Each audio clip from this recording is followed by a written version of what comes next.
Hello, everyone, and welcome to your Inner Journey weather report for the week of February 7th to February 13th, February 14th, Valentine's Day.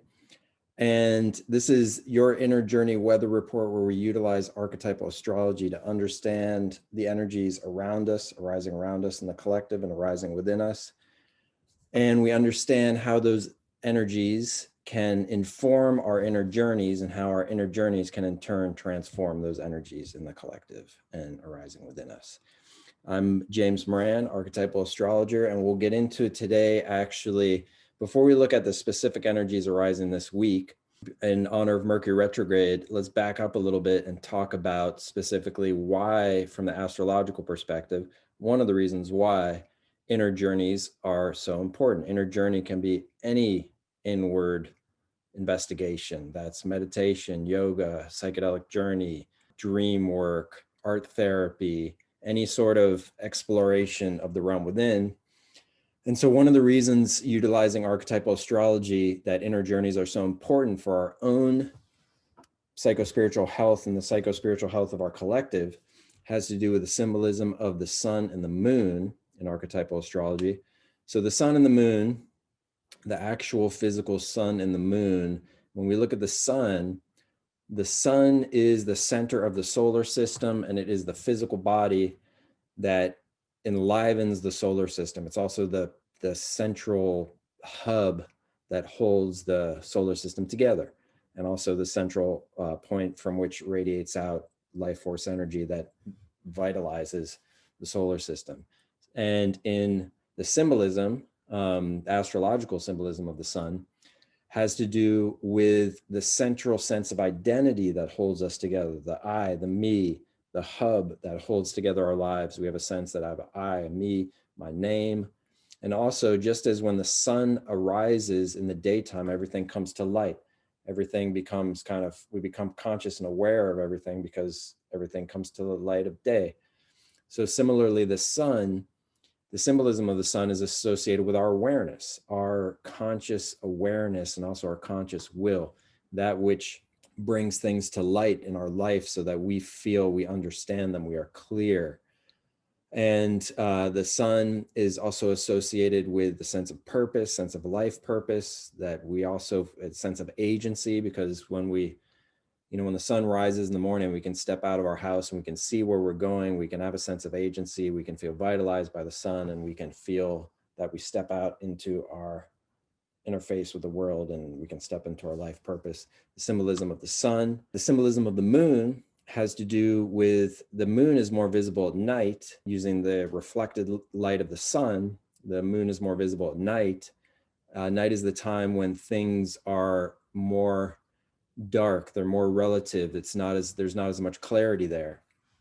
And the moon has to do, just as the moon at night guides us and lights our way and lights up with the light of the sun, the moon is associated with the vessels that contain the life force of the sun when we're referring to life. So the moon, the actual physical moon in the sky, is the closest body to us, the closest celestial body to us on this planet.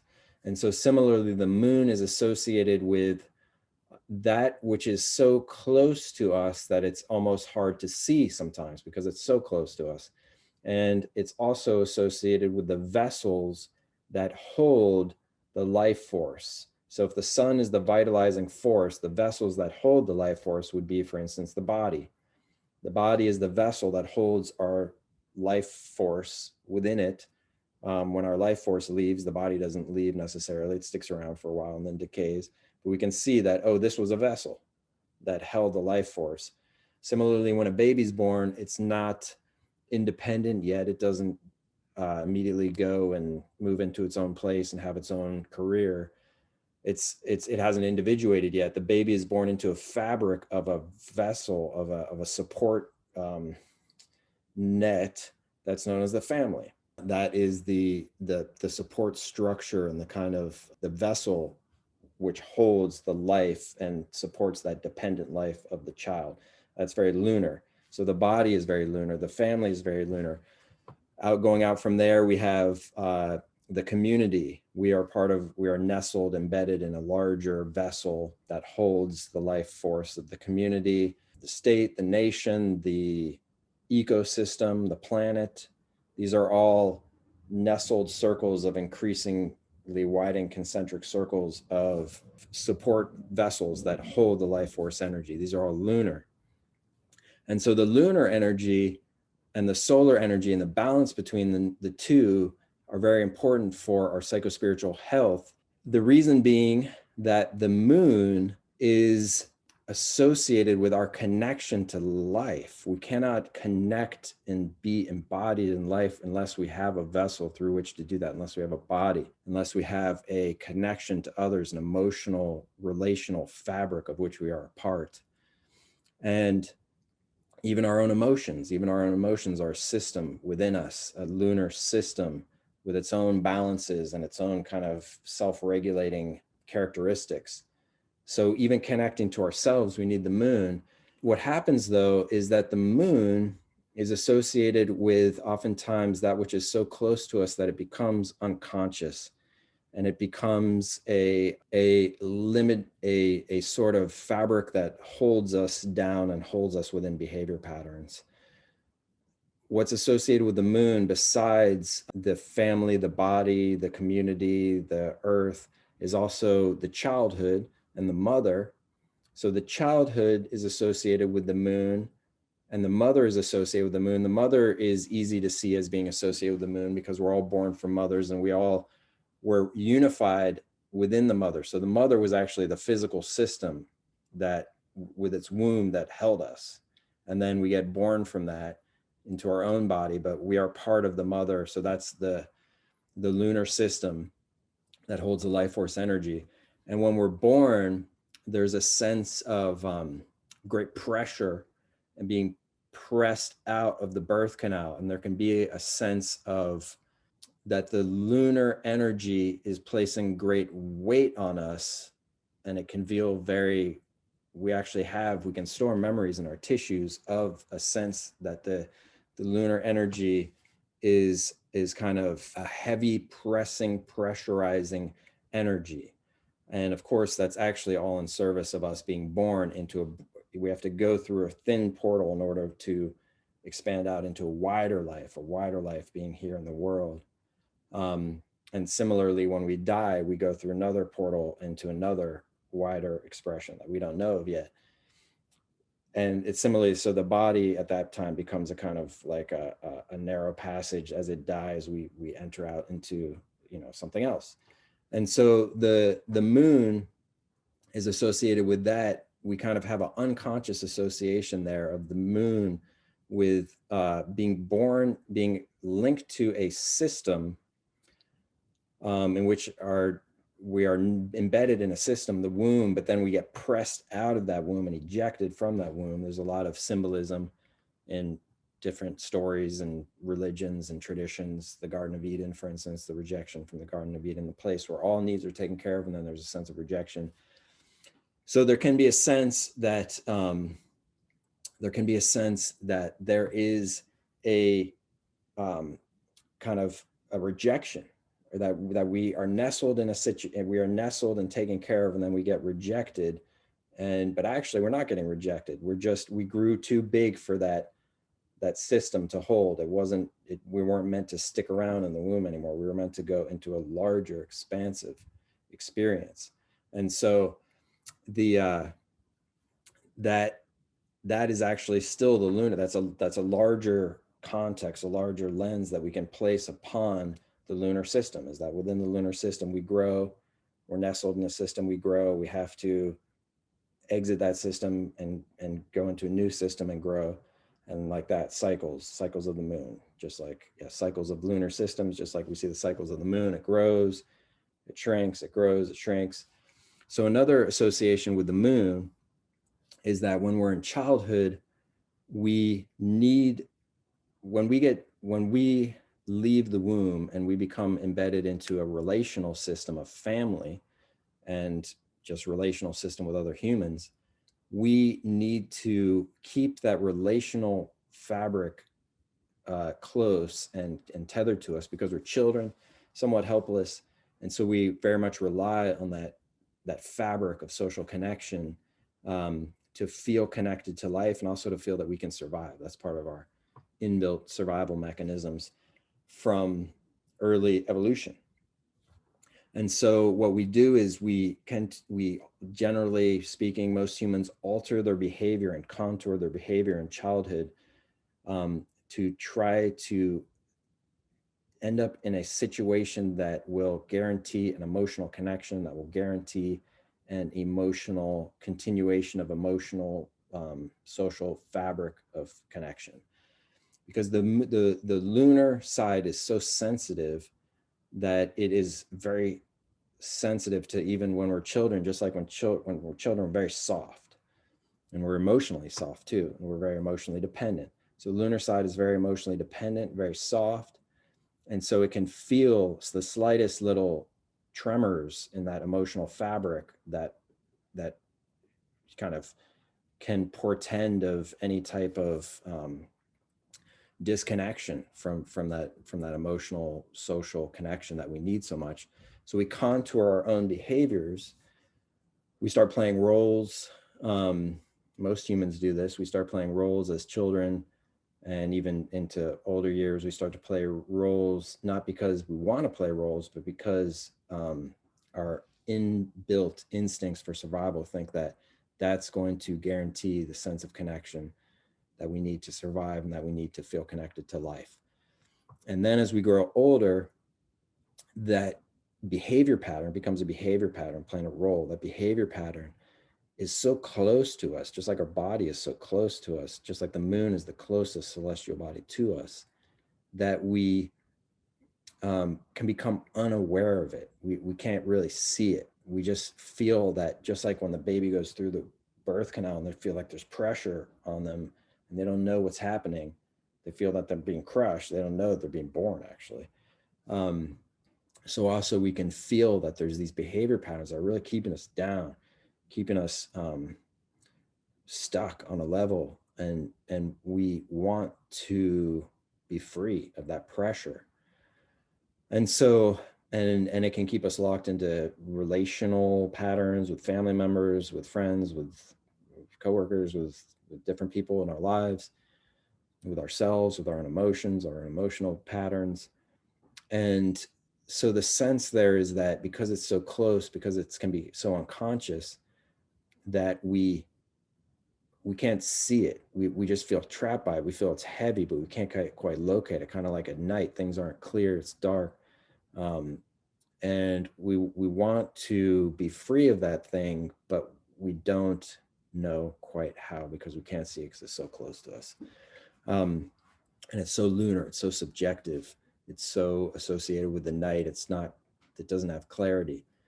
So in that sense, what we want to do is we want to bring the awareness of the sun, the light of the sun, into the situation, because the light of the sun brings with it a connotation of becoming aware of the behavior patterns that we are enacting.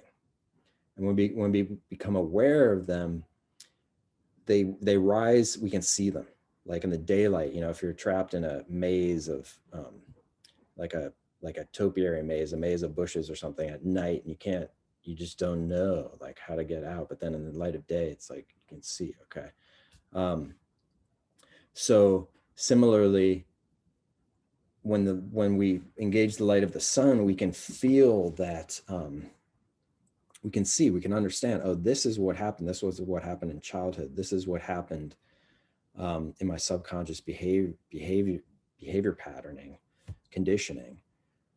And when it comes to light, that's the freedom right there. We can see that, oh, this isn't me now. This is something that was just a behavior pattern that I took up. It was an imprint, emotional imprint that happened years ago that, it's in the past. What's in the past, it's gone. So that's with bringing in the light of the sun, light of consciousness. And then with that comes a sense of agency. And with that sun and that solar sense of understanding, then the moon, we get to experience the side of the moon that is when we are not so kind of entangled, confused, not clear when the moon is more in the dark. And if we're not clear about our own behavior patterns and emotional conditioning, the lunar side can feel very oppressive. And there's a lot of ways that this gets enacted out in individuals and in society, projected onto women. That women have to be controlled or suppressed or oppressed, when actually it's our own wrestling with our own lunar conditioning. That, nothing, there's nothing, trying to suppress the lunar outside is not going, or control it, is not going to help us control our own behavior patterns. Our own behavior patterns will be released from them when they come to the light of consciousness and awareness. And so throughout history, we can see this. I was recently reading the Iliad, Homer's Iliad, and there's just fierce, kind of just really raw suppression, oppression of the lunar, of the feminine, and it's not a path of satisfaction for anybody involved. And so we can actually develop an appreciation for the moon, an appreciation for the lunar, an appreciation for the feminine, if there's that balance, bringing in the light of the sun, bringing in the awareness and seeing like, oh, these are the sides of ourselves that our own emotional system was keeping us limited because of these sides of ourselves that we hadn't yet brought to the light of awareness and let go of. And then we can feel that, oh, we actually now feel a connection to life. And that's the lunar, that's the beauty of the lunar. We can feel like, wow, I feel connected to my body. I feel connected to others. I feel connected to life. I feel like I belong. And that's the lunar energy of our own selves being honored and being brought into a good place and a good balance between the sun and the moon. So I wanted to give a little bit of in honor of Mercury retrograde, which we're in right now. I wanted to give a little bit of a retrospective about inner journeys from the astrological perspective, one perspective from one of many, from the astrological lens, archetypal astrology lens, for understanding why inner journeys. And then just to complete the thought, inner journeys are a chance to actually go within and bring the light of awareness in within, and to see like, oh, this is the landscape. This is the emotional landscape within. This is my behavior patterns. This is why I was acting in the ways that I were. And this is why I don't need to act these ways anymore. I can be free. Great. Weight lifted off of me. And with that lifting of that weight, I get to feel the beautiful experience of lunar connection to life, sense of belonging. Wow. Something that is so much our birthright, but is somewhat rare, hopefully to be less rare as we evolve as a species, but something that is just, to actually just feel okay in our skin and connected with life and connected with beingness and manifest and having being embodied. That's the beautiful lunar and solar balance there. So with that, let's get into a little bit more details about what energies are up this week. And I'll do that by sharing my screen here with you. Okay. So let's look at this week here, what energies are up. We are in, this is Archetypal Explorer, the program known as Archetypal Explorer. And it helps us understand what energies are up this at any point in time. So we've got Saturn square Uranus. These are outer planet transits. I spoke about this one last week. That's probably the biggest energy that's up right now. Whatever lines are near the top of the graph are the ones that are more active. They're more close to exactitude of alignment, and they reflect the energies that are most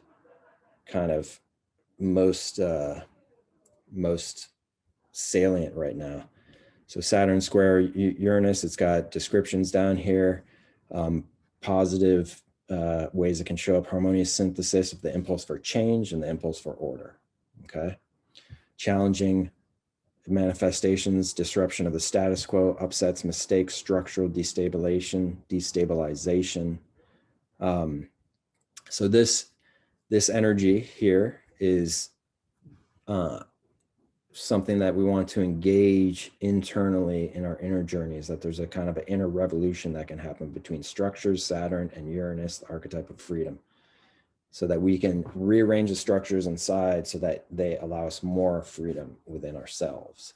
And that is a good contribution to the larger world. When we engage the energies within ourselves, we're helping out the collective. Other transits happening this week. We have Mercury square Mars on Wednesday, becoming very exact. Again, Archetypal Explorer has the qualities listed here. So increased mental energy, mental sharpness as positive qualities, challenges, speeding up of mental activity to uncomfortable levels. That's Mercury square Mars. Later on in the week, though, we have Mercury square Venus, which is a bit of a kind of a remedial energy to that Mercury square Mars. So positive thinking and communicating about love. It's a softening of the communicative. Venus softens, Mars makes active, but Venus softens. Mercury has to do with communication. So softening the communication, ease of talking about love, beauty, tendency to express love. And this is great because this is happening around Valentine's Day. So that's great for all of us. Challenging side of it is that you might see superficial socializing, sweet talking, the silver tongue, over concern with social niceties. So that's one that you might see in places like on commercials and stuff, where the saccharine sweetness begins to become superficial. And interesting, it's happening right around Valentine's Day. What else do we have? We have Venus conjunct Jupiter on Thursday and Friday, and also some on Saturday and Sunday, but that's great for Valentine's Day as well. Positive qualities of that combination, Venus, like we said, associated with the heart, Jupiter associated with abundance. So we've got positive, rewarding qualities, joyful love, feelings of happiness, generosity, amiability, affectionate friendliness.